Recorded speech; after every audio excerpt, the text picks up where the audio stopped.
Ukraine's capital. Reports tonight of a 40-mile convoy advancing on Kyiv. And we are following the latest on the crisis, including the first talks between the two sides since the invasion began 5 days ago. We have team coverage, including a prayer vigil underway in the suburbs tonight and the push to boycott Russian products here in Chicago. There are also concerns about the potential for Russian cyber attacks across the U.S.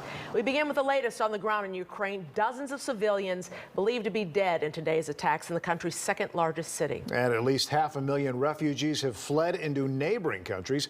WGN's Dana Repic is following it all for us tonight. Dana. Well, Russia has begun to acknowledge casualties to its troops on the ground. They will not specify on numbers, but the Ukrainian Defense Ministry estimates Russian casualties could be as high as 5,000 soldiers killed. Tonight, Ukraine's ambassador to the U.S. met on Capitol Hill with Senator Dick Durbin and other lawmakers as the Russian military assault on her country continues.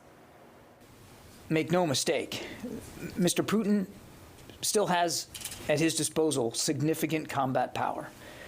He hasn't moved all of it into Ukraine, but he's moved the majority of it. A convoy of Russian tanks, artillery, and support vehicles on the outskirts of Kyiv, now estimated to stretch more than 40 miles.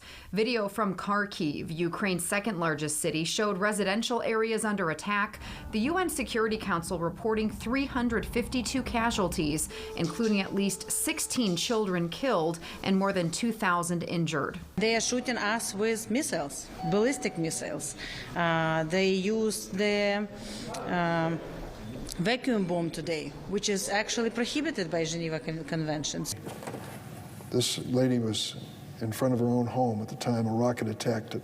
Russia keeps attacking kindergartens and orphanages. Russia is attacking hospitals. There is no debate. These are war crimes. Russia's ambassador to the UN denying his country's troops are targeting civilian infrastructure. We do not have credible reports on civilian casualties. Of course, war is a bad thing and anything can happen, but to call this, to consider those reports credible is very difficult. Over the weekend, Russian President Vladimir Putin ordered his country's nuclear arms be put on high alert. The U.S. State Department today calling it provocative and dangerous rhetoric. Nuclear war cannot be won and must never be fought. Countries like Germany and Sweden, along with the U.S., are sending more weapons to Ukraine, which continues to put up a stiffer than expected resistance. The strength and courage of the people of Ukraine resisting his advances is an example to the world.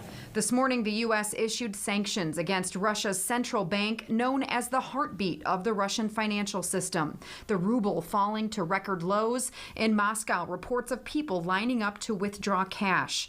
In another blow to the Russian economy, oil giant Shell pulling out of the country because of the invasion. All of these steps squeeze not just President Putin, but squeeze the people around him and have a huge devastating impact on the economy. More than 500,000 people have now fled Ukraine into Poland and other neighboring countries as the conflict continues. We are defending our home. We do not have any other option. We will not get tired. We will not stop. We will not surrender. Senator Dick Durbin tonight said he's sending a letter signed by colleagues on both sides of the aisle to Biden that would temporarily protect status to Ukrainians in the United States who are here on tourist, student, and work visas if those do expire. Ukraine today also pleading to join the European Union. And we just saw tonight that Canada is announcing that it's now banning all imports of Russian crude oil to their country. All right, Dana, thank you for that update. And in the meantime,